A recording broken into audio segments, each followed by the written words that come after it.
राधा स्वामी नाम सुमरे मन मेरा, जन्म सुफल हो जाएगा। राधा स्वामी नाम सुमरे मन मेरा, जन्म सुफल हो जाएगा।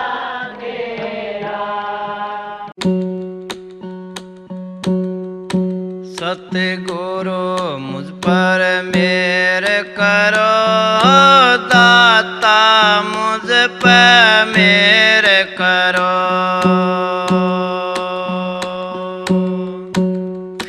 सतगुरु मुझ पर मेर करो, दाता मुझ पर मेर करो।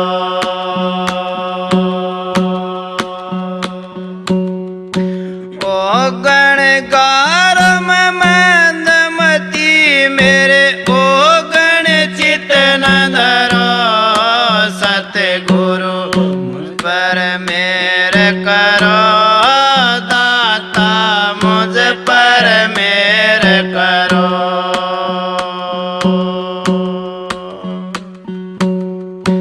बुद्धि नाव मलो भारी, भव सागर बीच गिरो। बुद्धि नाव मलो भारी, भव सागर बीच गिरो। ऊंची लहर थपेड़े लागम देखत बहुत डरो। सतगुरु मुझ पर मेर करो, दाता मुझ पर मेर करो। सतगुरु मुझ पर मेर करो, दाता मुझ पर मेर करो। ओ गणगारम मंदमती मेरे ओ गण चित न धरो।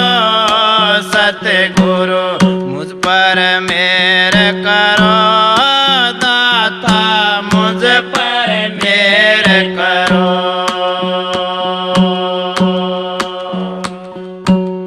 करम बधी के नित एक ने सिर पापन बोझ धरो।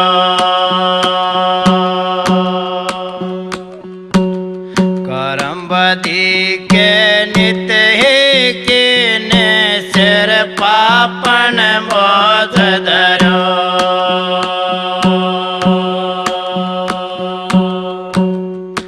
हर सेहत कभी नहीं लाया, नर चोला बदनाम करो। सतगुरु मुझ पर मेर करो, दाता मुझ पर मेर करो। सतगुरु मुझ पर मेर करो, दाता मुझ पर मेर करो। ओ गणगारम मंदमती मेरे ओ गण चित न धरो। सतगुरु मुझ पर मेर करो, दाता मुझ पर मेर करो।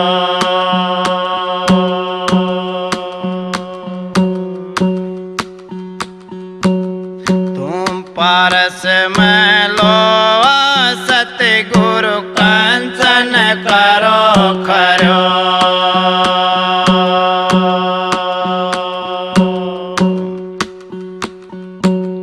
तुम पारस में लो सतगुरु कंचन करो खरो।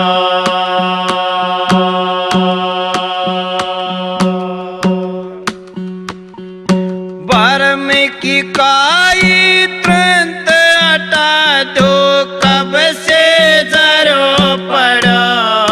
सतगुरु मुझ पर मेर करो दाता, मुझ पर मेर करो सतगुरु, मुझ पर मेर करो। राधा स्वामी, राधा स्वामी दयाल की दया, राधा स्वामी सहाय, राधा स्वामी। प्यारी साध संगत जियों, बुजुर्गों, माताओं, बहनों, भाइयों, जितने भी आप सत्संग लाभ के लिए उपस्थित हुए हो, शांति से बैठ के सत्संग का लाभ उठाएं। बार बार सत्संगों में आपको चेताया जाता है, समझाया जाता है और आदेश भी दिया जाता है कि हमें क्या करना चाहिए, क्या नहीं करना चाहिए। सत्संग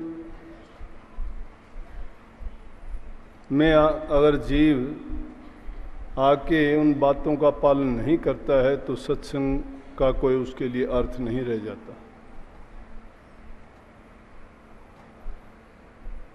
खुशी की बात है कि दिनों दिन संगत दिन दूनी रात चौगुनी बढ़ती जाती है।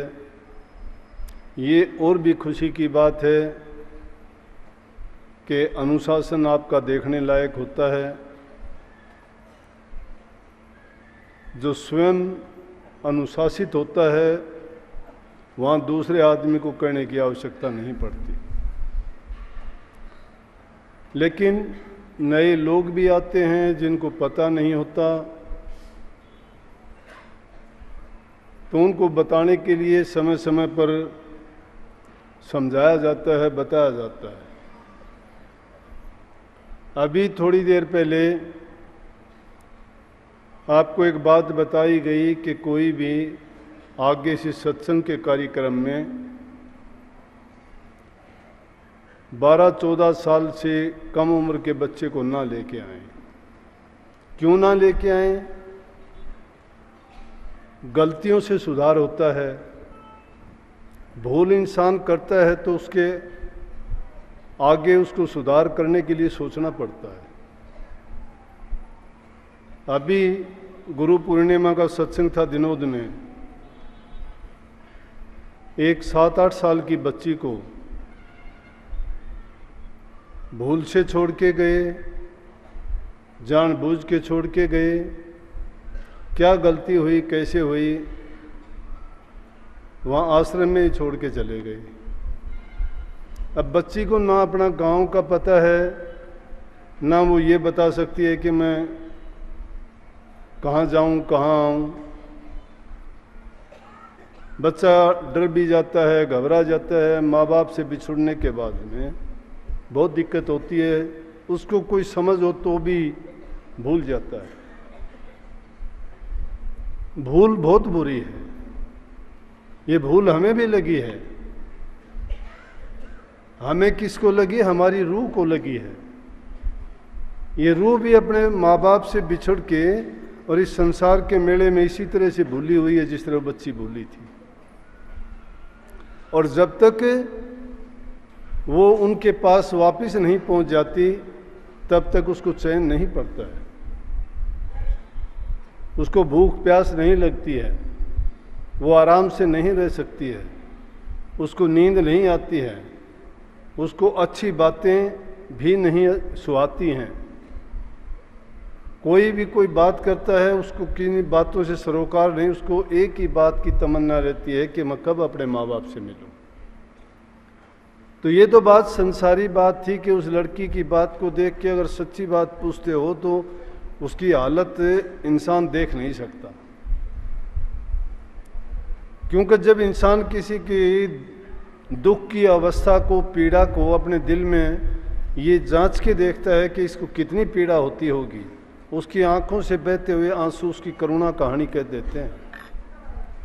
और जिसके दिल में दया होती है उसको पता लगता है कि उसके साथ क्या हुआ है। दुष्ट आदमियों का तो कुछ कहना नहीं, जिनके कोई दया नहीं, दीन नहीं, धर्म नहीं, उन लोगों के लिए कोई फर्क नहीं पड़ता।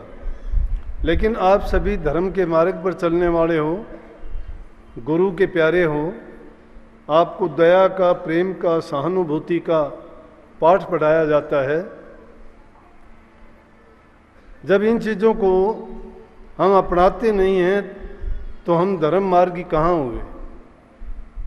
चाहे आप कितने भी योग करो, कितनी भी आप दूसरी क्रियाएं, पूजा पाठ करो, कितनी भक्ति करो, कितने ध्यान करो, लेकिन अगर आपके दिल में दूसरे के प्रति दया नहीं है, प्रेम नहीं है, सहानुभूति नहीं है, तो कुछ भी नहीं है। आप भक्ति क्या, नाम का सुमरण भी नहीं करते, क्योंकि नाम में गुण है। नाम में क्या गुण है? जो जन्म जन्म के पापों को काट के आपको मुक्ति देता है। सारे आपके कितने जन्मों के इकट्ठे किए हुए संचित कर्म का, पाप का भार एक थोड़ी सी नाम के सुमरण से, थोड़ा सा ध्यान करने से ही उनको दूर कर देता है। लेकिन हमारे जब दिलों में ये दया नहीं उपजी, प्रेम नहीं हमने पैदा किया, उसका कारण है कि हम नाम को ना समझे हैं और ना ही उसका सुमरण करते, ना जानते हैं। तो उस लड़की की ये कहानी थी कि उसको देख के 2 दिन हमने जो गुजारे आश्रम में, अगर वो भूले हुए होते हैं या कोई गलती होती तो अपने बच्चे को कोई लाख बार तलाश करता है। आज वो ज़माना नहीं है, टेलीफोन पे पूछते हैं, पुलिस में रिपोर्ट दर्ज करवाते हैं, साथ गए हुए लोगों से पूछते हैं कि हमारी बच्ची खो गई, लेकिन वहाँ कोई भी नहीं आया। हमने प्रयास से वो टेलीफोन पे उस लड़की का फ़ोटो डलवा दिया, और फ़ोटो डलवाने के बाद में उनको पता लग गया वो इसकी थी, कहाँ की, कुलेरी गांव की लड़की थी। और वहाँ देखते ही एक लड़के ने बता दिया कि ये तो मेरे पास कई बार आई थी, इसका वो कोई कार्ड बनना था, इसलिए उसने पहचान ली। जब अगले दिन उसका बाप और उसकी बुआ उसको लेके गई। अब इस चीज़ से डर लगता है, कितनी संगत आती है इसमें। अगर 5-10 बच्चे हर बार कोई छोड़ के चला जाएगा, हम क्या करेंगे। इसलिए हमने मजबूरन ये कदम उठाना पड़ा कि आगे से ये पाबंदी होगी, अगर आप बच्चों को लेके आओगे तो आपको भी सत्संग से वंचित होना पड़ेगा, आपको वापस जाना पड़ेगा, रहने नहीं देंगे वहाँ। अगर सत्संग में आप आते हो तो छोटी उम्र के बच्चों को लेके ना आओ। बच्चों से हमें नफरत नहीं है, बहुत प्यार करते हैं, बच्चों से ही सब कुछ होता है, बच्चों के बड़े होते हैं। उन बच्चों को चाव होता है, कोई बात नहीं, उनको लेके आओ। दिनोद आश्रम में मिलने के लिए बहुत समय होता है, वहाँ कोई मना नहीं करता। वहाँ खूब लेके जाओ बच्चों को, उनको दिखा के लेके आओ कि ये आश्रम है, किस तरह से सत्संग होता है और क्या होता है, उनकी रुचि बढ़ेगी। हम तो चाहते हैं कि छोटी उम्र में अगर बच्चों को ये आदत डाल दी जाए तो उनके संस्कार बनते हैं, अच्छे गुण अपनाते हैं, बुरी संगति से बचते हैं, नाम और धर्म के प्रति उनकी रुचि बढ़ती है। तो इसलिए उनको जब भी आप लेके आओ, कोई दिक्कत नहीं, वहाँ लेके आओ। वैसे अगर लेके आओगे तो दिक्कत आपको भी होगी। और उसके लिए ये कर दिया कि वो 12-14 साल के बच्चे आएंगे, वो भी अपनी आईडी साथ लेके आएंगे कि हाँ उनका बच्चा है ये। नहीं तो कई बार कुछ हो जाता है, कोई कहता है इसको लेके जा, फिर कहता है कि मुझे याद ही नहीं रहा किसका बच्चा था। वो तो बहुत सोच समझ के बच्चों का संग करना पड़ता है, फिर बच्चों को संभालते नहीं हैं। कहीं तार नंगी होती है, कहीं कुछ होता है, बच्चा कहीं फंस जाए, नंगी तार लग जाए, तो जाते हैं खुशी के लिए, अच्छी बात के लिए, और वो अच्छा नहीं रहता, फिर वो गमी में बदल जाता है। चलो ये बात थी बताने के लिए। कहीं भी आप जाओ, मर्यादा सबसे बड़ी चीज़ है। हमारी मर्यादा रही है, कभी से महाराज जी ने लाइन डाली थी कि बहनों का अलग प्रबंध होगा, बैठने का, उठने का, प्रसाद लेने का, सत्संग में भी कोई बात नहीं। हमारी बहन है, हमारा व्यवहार उनके प्रति माँ, बहन और बेटी जैसा है। माताओं बहनों का भी आदमियों के प्रति व्यवहार ऐसा है, भाई का, पिता का। और बेटे का। ये 3 नाते उनके हैं तो 3 नाते उन्हीं की भी हैं। मानते हैं, बुरी दृष्टि से नहीं देखते, लेकिन फिर भी दुनियादारी की नज़र में एक मर्यादाओं का पालन करना बहुत ज़रूरी है। इसलिए जब कभी ऐसा मौका आता है, भाई ये वो ना करें कि भाई हमें यहाँ जगह मिली है, यहाँ ठीक है, यहीं बैठ जाएं। नहीं, जो तरीका है उसी के अनुसार उनको बैठना चाहिए। भाइयों को भाइयों की तरफ आ जाना चाहिए, बहनों को बहनों की तरफ, फिर कोई दिक्कत नहीं होती है। ये हमारी मर्यादा है। बाकी हमें कोई छुआछूत की बात नहीं है, कोई जाति की बात नहीं है, कोई ऊंच नीच की बात नहीं है, कोई गरीब अमीर की बात नहीं, कोई छोटा बड़ा नहीं। सब यहाँ एक ही जगह पर और एक ही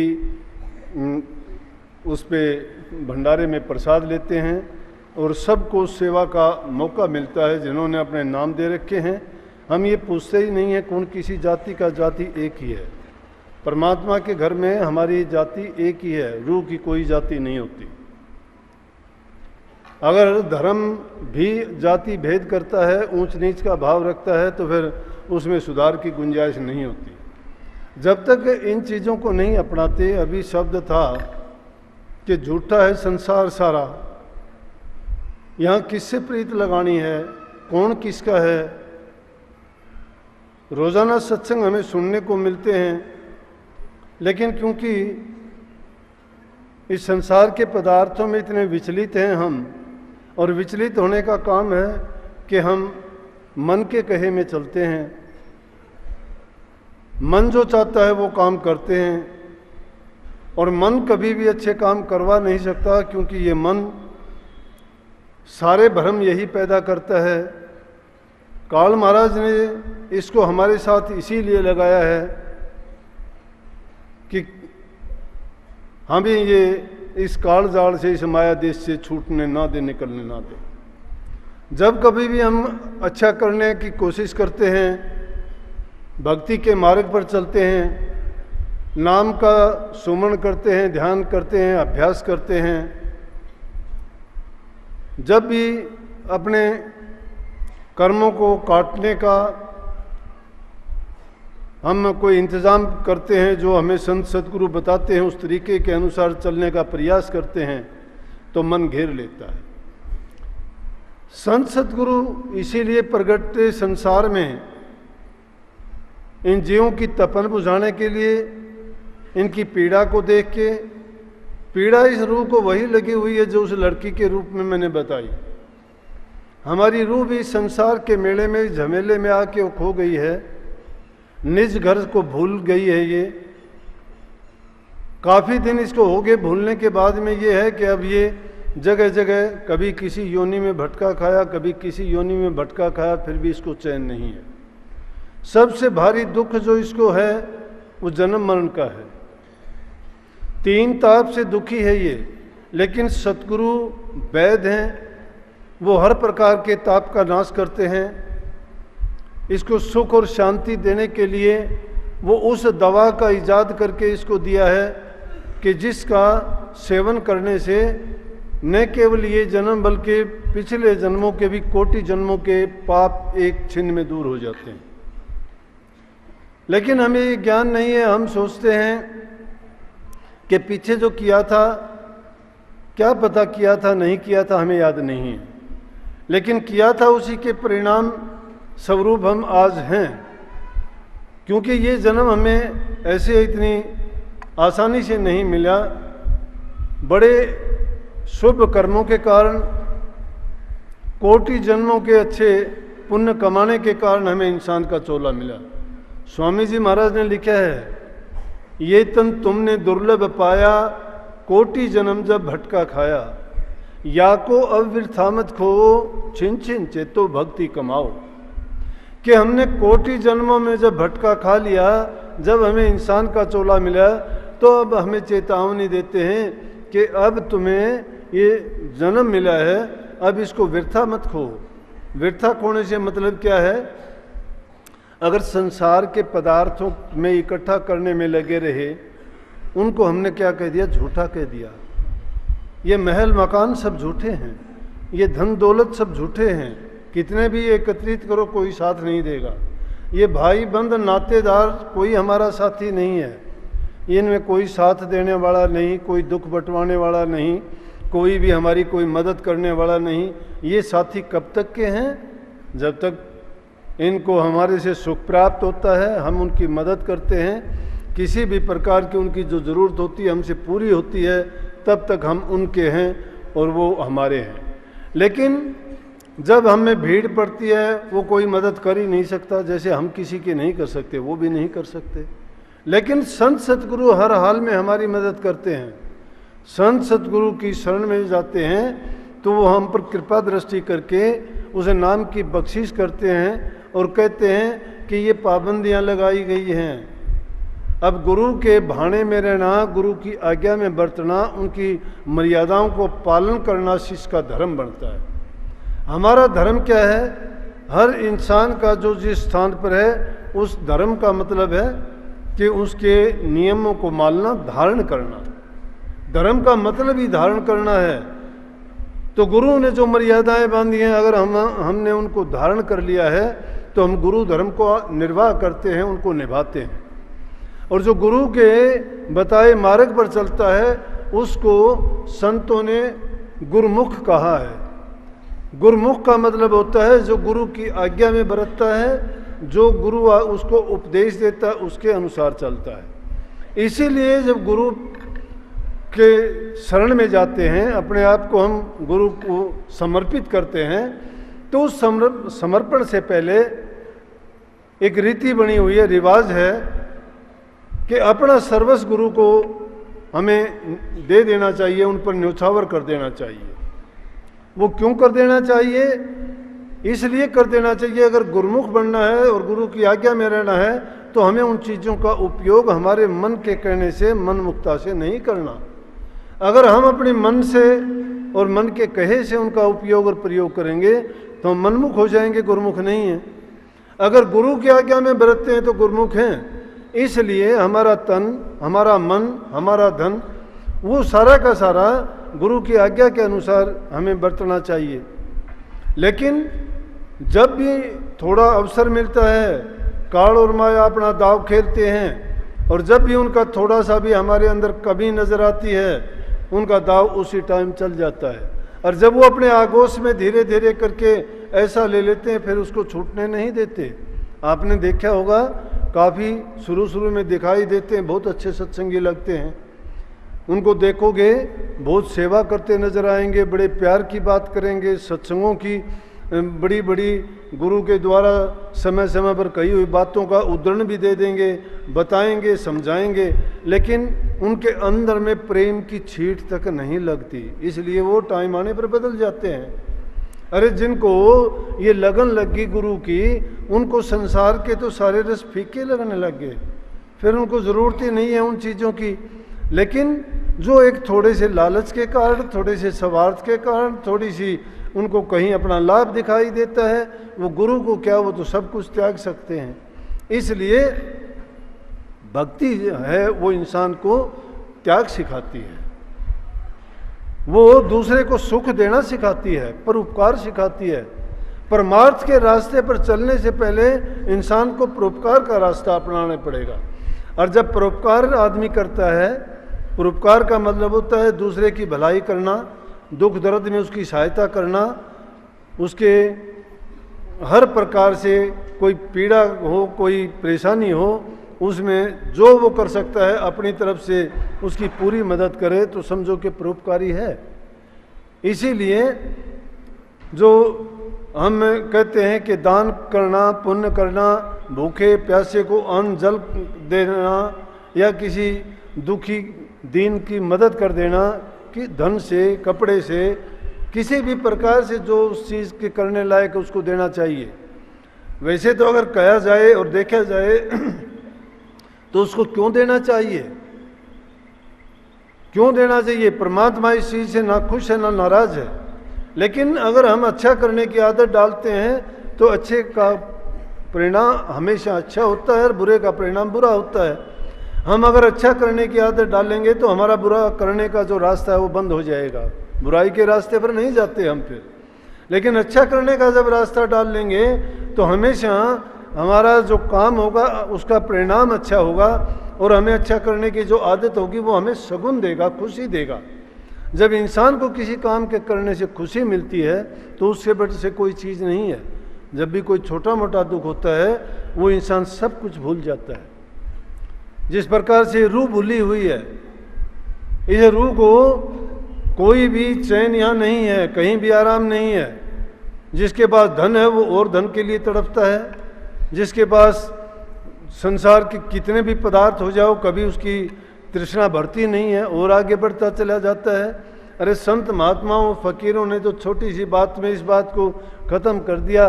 वो तो समझाने के लिए जीव को कह दिया कि आदमी को क्या चाहिए, तन ढांपने के लिए कपड़ा चाहिए, पेट भरने के लिए अनाज चाहिए। उससे ज़्यादा अगर संग्रह करोगे तो फिर तो तुम्हारा मन संसार के पदार्थों में फंस जाएगा और प्रभु की भक्ति की तरफ फिर नहीं जा सकता। क्यों नहीं जा सकता? कि जब हम उस लालच की तरफ बढ़ना शुरू कर देते हैं, जब उस संग्रह करना चाहते हैं तो संग्रह की प्रवृत्ति और बढ़ती चली जाती है कि और ज़्यादा संग्रह करें और करें। अब पहले इसने बात कही थी कि मन पांचों के मन के ये 5 दूत ऐसे लगे हुए हैं कि हमें वो खराब करते रहते हैं। कौन से 5 दूत हैं? काम है, क्रोध है, लोभ है, मोह है, अहंकार है। इनके जहाँ कहीं भी आप सुनोगे, संतों से सुनोगे, कथा आएगी वहाँ सुनोगे, पुस्तकों में, धार्मिक ग्रंथों में इनके बारे में बहुत पढ़ोगे कि ये 5 विकार हैं, ये 5 दुश्मन हैं, ये 5 शत्रु हैं। ये पांचों जो है इंसान को दुखी करते हैं। काम है, क्रोध, लोभ, मोह, अहंकार। क्यों करते हैं ये दुखी? कि ये इनके बिना हम रह भी नहीं सकते, करते भी हैं। लेकिन करना कैसा चाहिए? कि काम अगर नहीं करते, काम कौन सा करना चाहिए? ना काम की परिभाषा जानते हैं, ना काम का क्षेत्र जानते हैं, ना काम के बारे में हमने ये समझा है कि काम चीज़ क्या है। जब उस काम को हम समझ जाते हैं, ज़रूरी काम, करने लायक काम, अगर हम काम नहीं करते हैं, कोई भी पुरुषार्थ करना तो इंसान का कर्म है। कीड़ी भी काम करती है, लेकिन इस काम की व्याख्या क्या है? कौन सा काम? काम 2 है, एक निषेधात्मक कर्म है और एक करने लायक है। जो करने लायक कर्म है, काम है, उसके लिए हम बाध्य हैं, हमें करने चाहिए। लेकिन जो निषेधात्मक कर्म है वो हम करते हैं। किस तरह से? बुराइयां जैसे लगा ली, कहाँ से? शराब, मांस मिट्टी का खाना, चुगली, निंदा, बुराई करना, दूसरे को कष्ट, दुख देना, ये चीज़ें कहाँ से पैदा होगी? ये निषेधात्मक कर्म है। यही हमें बुराई की तरफ धकेलते हैं। जब तक हम इन चीज़ों से पाक साफ नहीं हो जाते तब तक नाम जपने के लायक नहीं होते हैं।